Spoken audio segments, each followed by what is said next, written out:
룻기서 1장 1절부터 14절까지 조금 빠른 속도로 보겠습니다.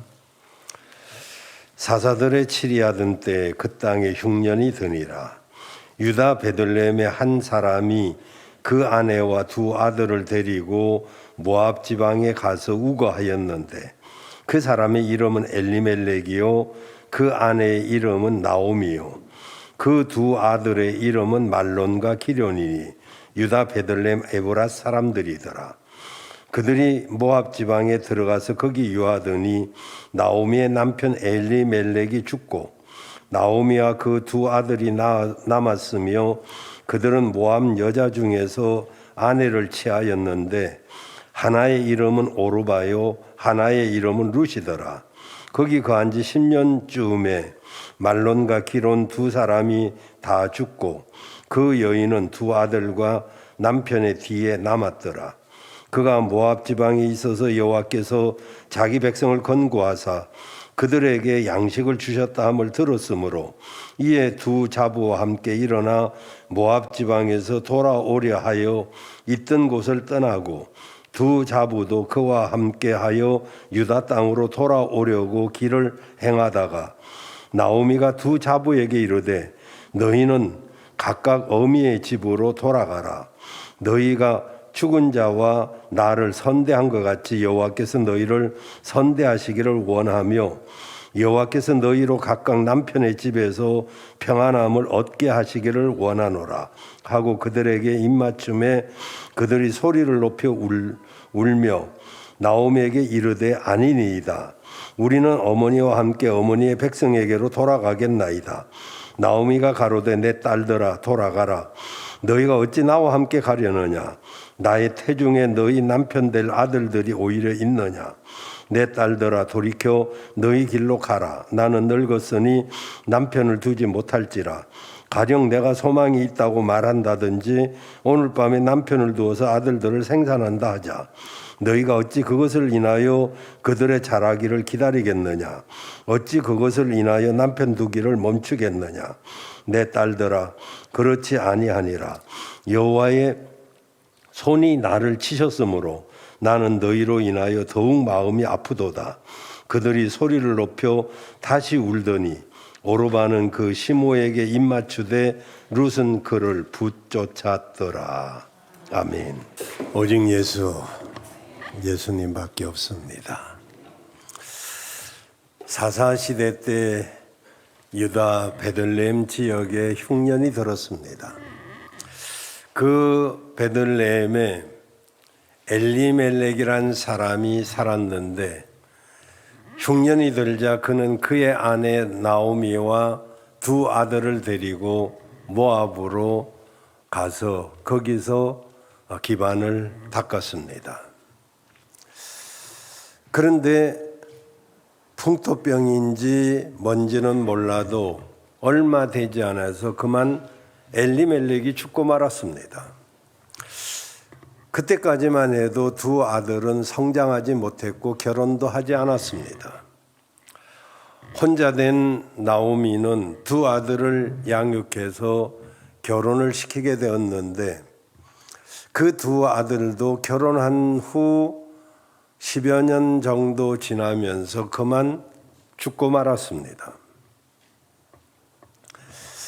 정말 이런 기가 막힌 일이 어디 있습니까? 이제 나오미에게 남은 것은 두 며느리밖에 없었습니다. 고대의 농사나 지금의 농사도 그렇습니다만은 이 농사는 자연적인 요인에 의해서 많이 지배가 되기 때문에 영향을 받기 때문에 흉년이 그리 드문 일이 아니었습니다. 그런데 성경에는 그 흉년이 하나님의 징계로 나타나곤 합니다.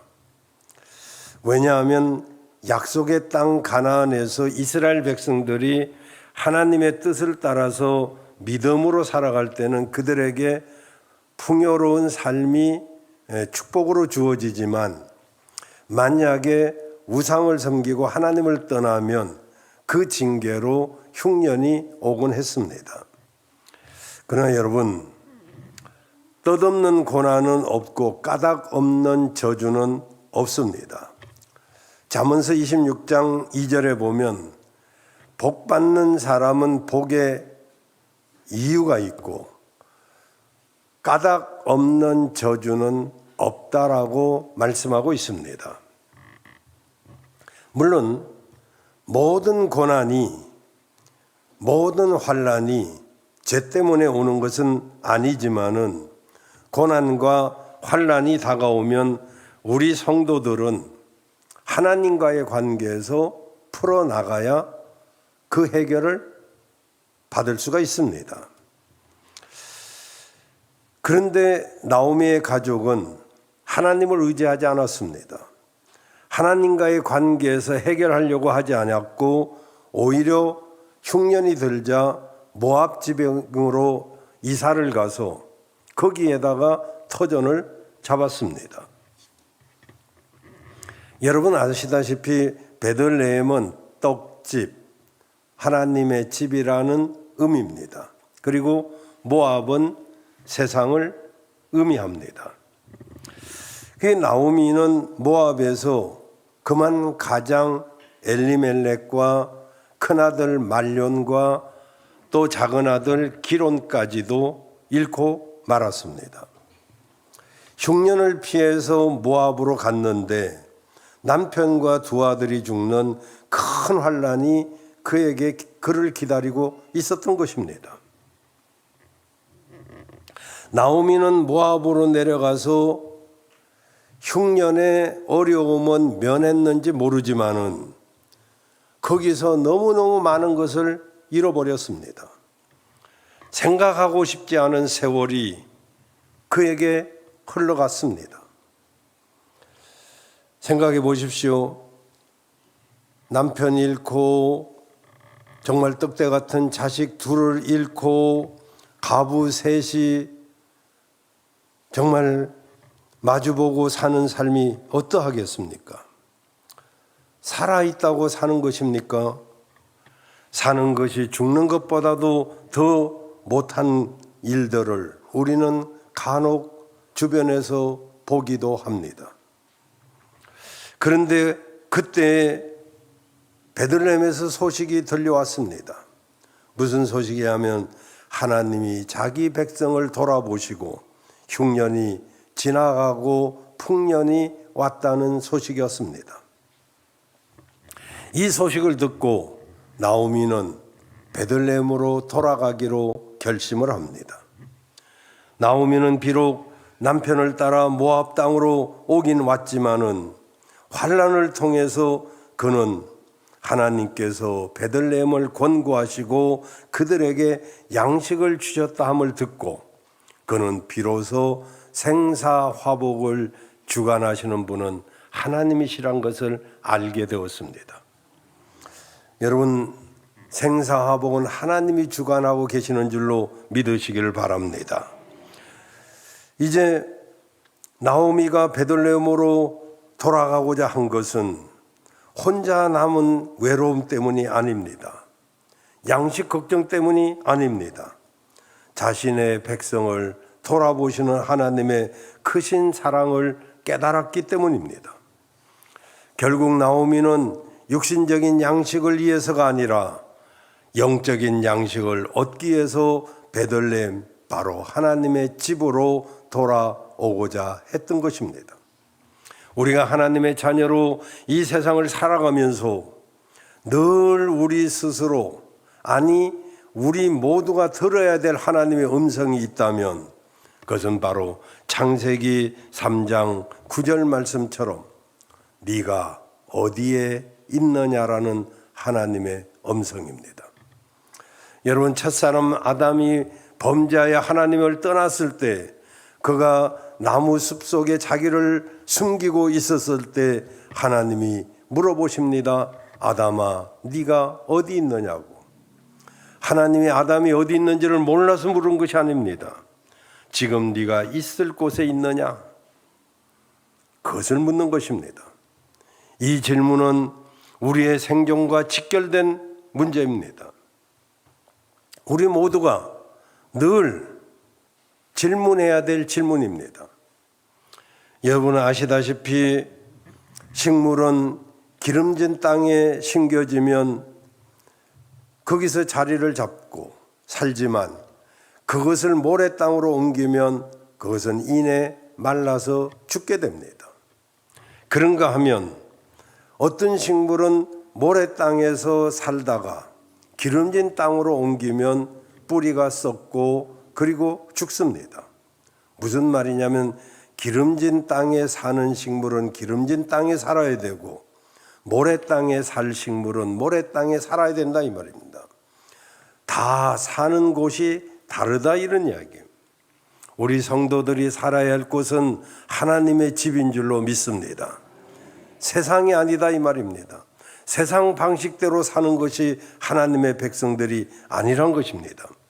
하나님은 오늘도 우리에게 묻습니다. 네가 어디에 있냐고. 네가 어디에 있느냐.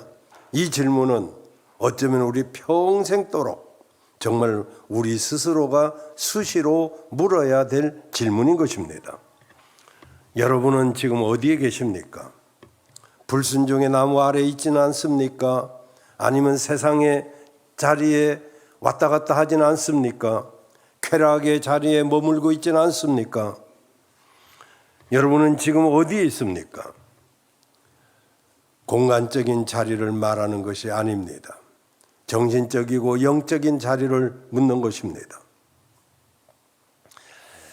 나오미는 남편과 그리고 두 아들을 잃고 나서야 비로소 이 하나님의 음성을 들었습니다. 나오미야, 네가 지금 어디에 있느냐? 하나님의 질문에 나오미는 한마디로 말할 수밖에 없었습니다. 예, 제가 고만 세상으로 왔네요. 이 장망성에서 남편과 두 아들을 잃고 말았습니다. 그때 하나님이 말씀하십니다. 그렇다면 그곳을 떠나 이제 떠나서 떡집으로 가라. 우리는 오늘 떡집으로 가야 될 줄로 믿습니다.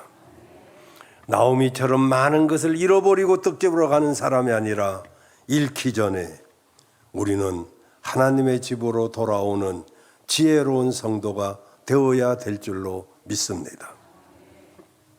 오늘 제목은 떡집으로 와야만 합니다. 먼저 떡집으로 와야만. 나오미가 죽음의 자리에서 일어나 가야 할 곳은 베들레헴이었습니다. 우리가 가야 할 곳, 우리가 있어야 될 곳도 역시 떡집 하나님의 집입니다. 그러나 육신의 떡집이 아니요 주님께서 말씀하시는 영혼의 떡집인 것입니다. 영혼의 떡은 하나님의 말씀이요 이 말씀이 늘 준비되어 있는 곳이 바로 하나님의 집인 줄로 믿습니다. 마태복음 4장 4절에 보면 사람이 떡으로만 살 것이 아니요 하나님의 입으로 나오는 모든 말씀으로 살 것이라 하셨습니다. 떡집으로 와서 말씀의 떡을 받아 먹지 않으면 죽는다 그런 말씀입니다. 그렇기 때문에 우리는 하나님의 집으로 나올 때마다 정말로 나를 위해서 준비된 떡을 사모하고 기대하고 그리고 기쁨으로 그것을 받아야 될 줄로 믿습니다. 이것저것으로 배를 채운 사람은 떡이 나와도 별로 기쁘지 않습니다. 반갑지도 않습니다. 그러나 하나님의 말씀을 사모하는 사람은 그 말씀을 사모하고 그리고 기대하고 그리고 기쁨으로 받을 수가 있는 것입니다. 사랑하는 여러분, 하나님의 말씀은 듣는 것이 아닙니다. 먹는 것입니다. 더 정확하게 말하면 육신이 아닌 내 영혼이 하나님의 말씀을 먹는 것입니다. 말씀 앞에 설 때마다 내가 듣는다고 생각하지 마시길 바랍니다. 내가 듣는 말씀은 시간이 흐르면 기억의 저편으로 사라질 뿐입니다. 그러나 내 영혼이, 다시 말하면 육신은 밥을 먹어야 살지만은 영혼은 하나님의 말씀을 먹어야 사는 것입니다. 그래야 영혼이 건강할 수가 있는 것입니다. 사람은 육체적인 동물이기보다는 정말 영적인, 아니 정신적이고 영적인 존재인 것입니다. 그렇기 때문에 내 영혼은 말씀을 먹어야 사는 줄로 믿으시기를 바랍니다. 말씀 듣는 걸 기뻐해야 되죠. 정말 오늘도 성전에 오면서 여러분 허겁지겁 오시진 않았습니까? 물론 바빠서 그럴 수도 있지만, 그러나 저 문에 들어설 때 오늘 주께서 내게 어떤 말씀을 주실 것인가, 그 말씀을 고대하고 사모하면서 오신 분이라면 반드시 영적인 하나님의 축복이 임할 줄로 믿습니다. 아모스 8장 11절에 보시면 보라, 날이 이를 것이다. 마지막 때가 올 것이다. 내가 기근을 땅에 보내리니 양식이 없어서 주림이 아니요 물이 없어서 가람이 아니요 여호와의 말씀을 듣지 못한 기갈이라 그랬어요. 그러죠. 지금은 양식이 없어서 줄이는 시대가 아닙니다. 물이 없어서 기갈이 드는 시대가 아닙니다.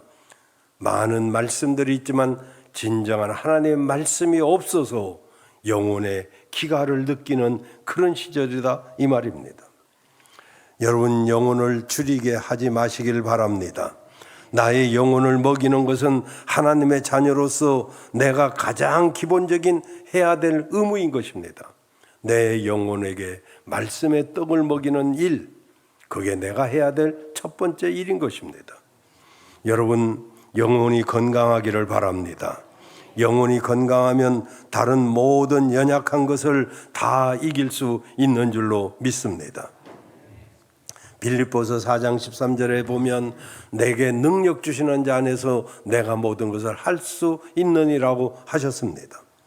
여러분, 나는 할 수 없지만 내게 능력 주시는 자 안에서 나는 모든 것을 할 수 있게 될 줄로 믿습니다.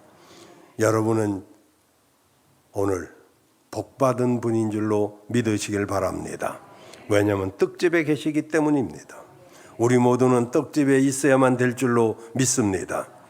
예레미야 15장 19절에 보면 여호와께서 이같이 말씀하시되 네가 만일 돌아오면 내가 너를 다시 이끌어내어서 내 앞에 세울 것이고 네가 만일 천한 것에서 귀한 것을 네 것으로 취할 것 같으면 너는 내 입같이 될 것이라. 그들은 내게로 돌아오려니와 너는 그들에게로 돌아가지 말지니라. 우리는 하나님께 돌아와야 되고 모압으로는 가지 말아야 될 줄로 믿습니다. 이렇게 이방인의 땅에 세상으로 가지 말 것을 말하고 계십니다. 모압의 땅을 벗어나야 될 줄로 믿습니다. 풍족한 물질이 거기에는 있을지 몰라도 진정한 영적 생명을 상실하는 땅, 거기에 내 몸을 두어서는 안 될 것입니다.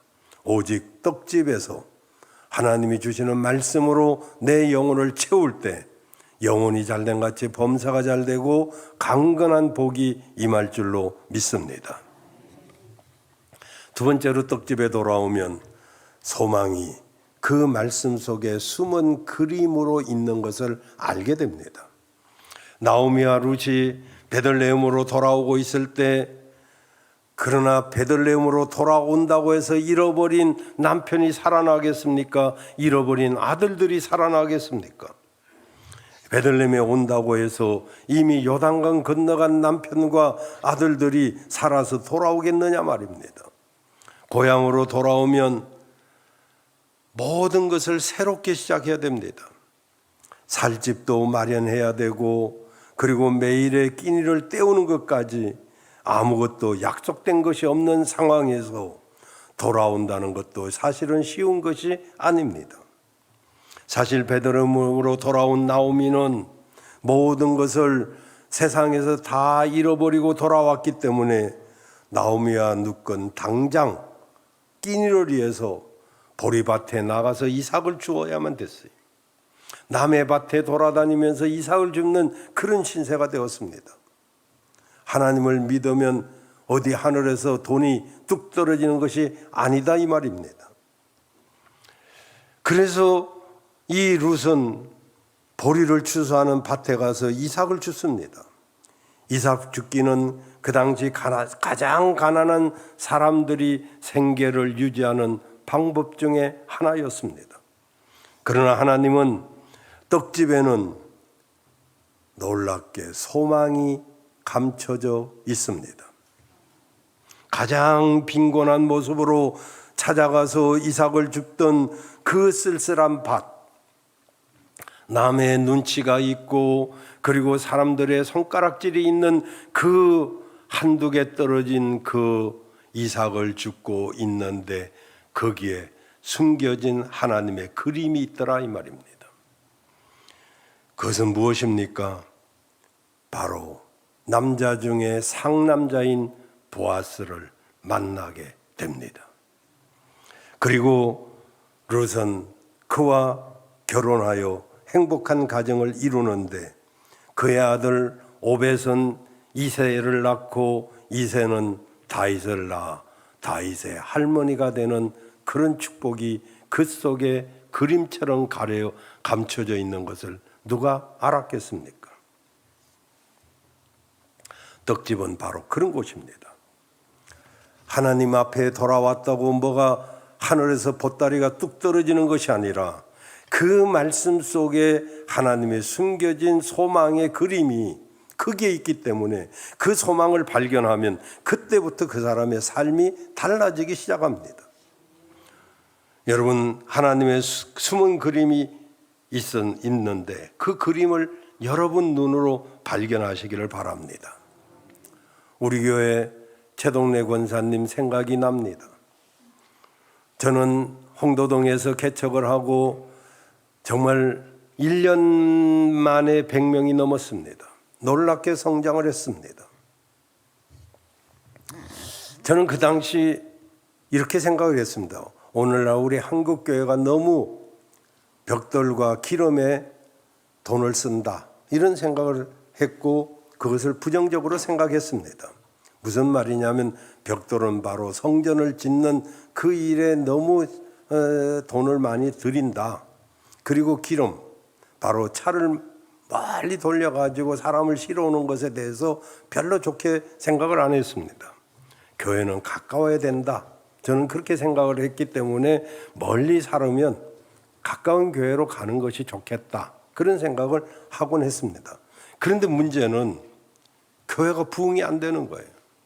멀리 가니까 꼭 오고 싶어도 차가 없어서 그 당시만 해도 차가 없어서 못 오니까 어쩔 수 없고 그런데 우리 최동래 권사님 그분이 파남동에 계시면서 거기서 여기가 아니고 홍도동까지 걸어오셨습니다. 차비가 없어가지고 걸어오실 때가 허다히 많았어요. 정말 그 차표 한 10장이나 20장 사서 성경책에 넣어두면 그걸 자존심 상해하시고 그리고 걸어다니시고 그러면서 성도들이 저런 어른도 그 먼 곳에서 걸어오는데 우리가 좀 멀다고 불평해서 되겠는가 그런 생각들이 들기 시작하면서 멀어도 나오시는 분들이 계셔가지고 조금씩 부흥이 되기 시작했어요.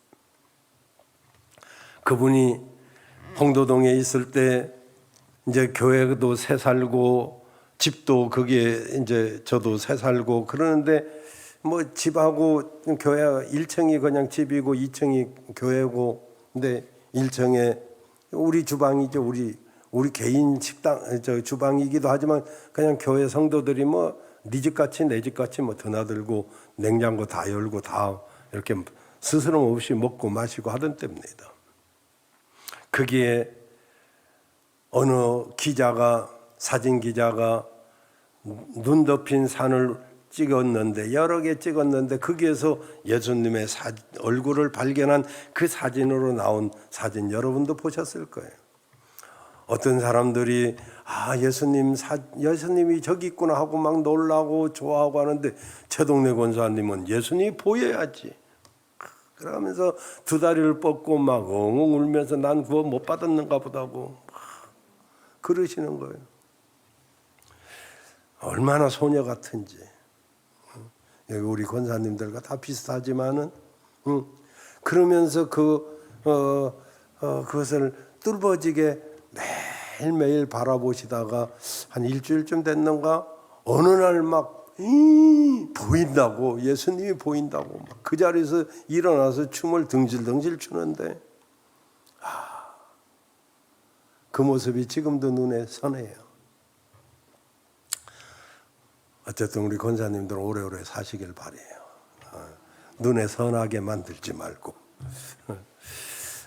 그래요. 여러분, 감춰진 그림, 눈 덮인 그 산을 찍은 사진 기자의 사진이 자세히 보니까 예수님의 얼굴이 그 속에 나타난 그 사진들 여러분도 보셨을 텐데 오늘 한번 가서 봐보세요.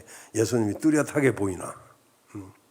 숨은 그림처럼 보입니다. 그렇습니다. 여러분, 이제 이 나오미는 룻을 통해서 숨은 그림을 보게 되었습니다.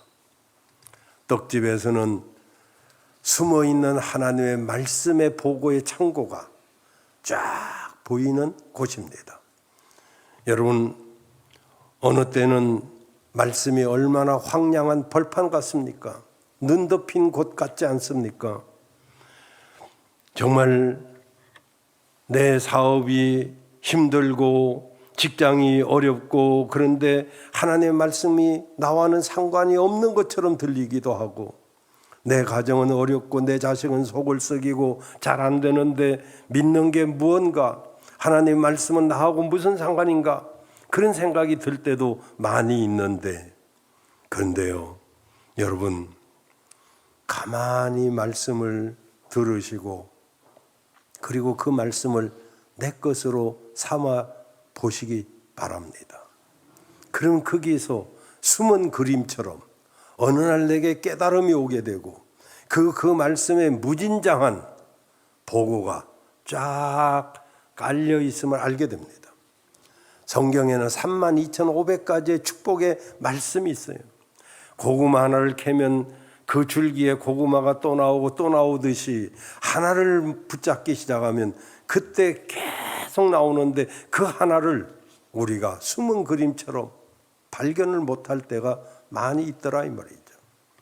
룻은 이렇게 시어머니를 따라서 와서 생계도 어려운 그런 형편이었지만 그러나 하나님은 그를 위해서 보아스라고 하는 놀라운 그런 정말 축복을 거기다 감춰 놓고 있었던 것입니다. 그러려면은 세 번째로 떡집으로 가는 자세는 언제나 붙잡는 자세가 되어야 됩니다. 모압을 떠나서 이제 베들레헴으로 돌아오기로 결심한 나오미는 두 며느리한테 이렇게 말합니다. 며느리 가부심정 가부가 한다고 두 며느리가 얼마나 딱합니까? 그래서 8절 9절에 이렇게 말합니다. 너희는 각기 어미 집으로 돌아가라. 너희가 죽은 자들 아들들이죠. 남편들, 죽은 남편들, 죽은 자와 나를 선대한 것처럼 지금까지 잘 대해준 것처럼 하나님이 너희를 선대하기를 원하며 여호와께서 너희로 각각 남편의 집에서 평안함을 얻게 하기를 원하노라 하고 그들에게 입맞춤에 그들이 소리를 높이 울며. 여러분,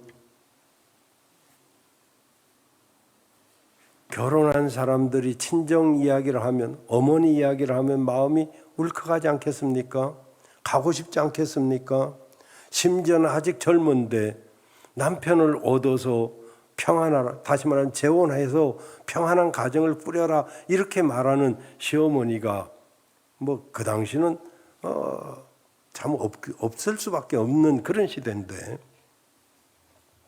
그러니까 나오미는 자신의 불행과 외로움은 조금도 염두에 두지 않고 자기가 겪었으니까 이 젊디 젊은 두 며느리가 어찌 혼자 살 수 있을까? 너희는 남편을 잘 얻어가지고 평안하게 살아라 이렇게 배려를 해줍니다. 이 어머니의 마음, 시어머니의 마음을 누구보다도 잘 아니까 이 둘은 얼마나 울면서 우리는 어머니를 끝까지 따르겠습니다 라고 말합니다. 그러나 나오미는 단호하게 며느리들에게 이렇게 말합니다. 돌아가라. 나오미는 이 말에 의해서 어머니 생각도 나고 또 미래도 걱정이 돼서 그는 친정집으로 돌아갑니다. 그러나 14절에 보니까 룻은 그를 붙쫓았더라.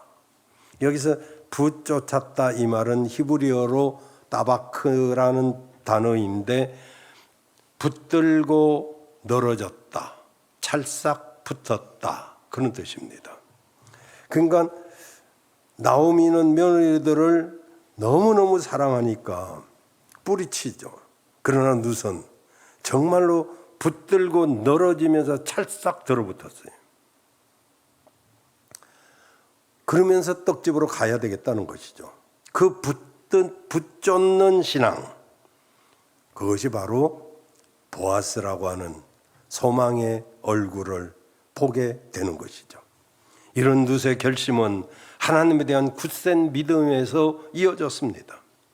여러분, 우리가 하나님의 말씀을 영혼의 양식으로 받는 자세 역시 우리는 붙쫓는 자세가 되어야 될 줄로 믿습니다. 한 귀로 듣고 한 귀로 흘려버리는 하나님의 말씀이 아니라 그 말씀에 찰싹 달라붙어서 이 말씀은 진짜 내 말씀이다, 이 말씀을 딱 내 말씀으로 삼는 그런 붙쫓는 자세가 있을 때 그 말씀이 내 삶에서 역사하는 것이죠. 저는 하나님을 믿으면서 하나님이 제게 주시는 말씀을 정말로 붙쫓는 그런 자세로 그 말씀을 내 것으로 삼으면서 살아왔던 적이 있었습니다.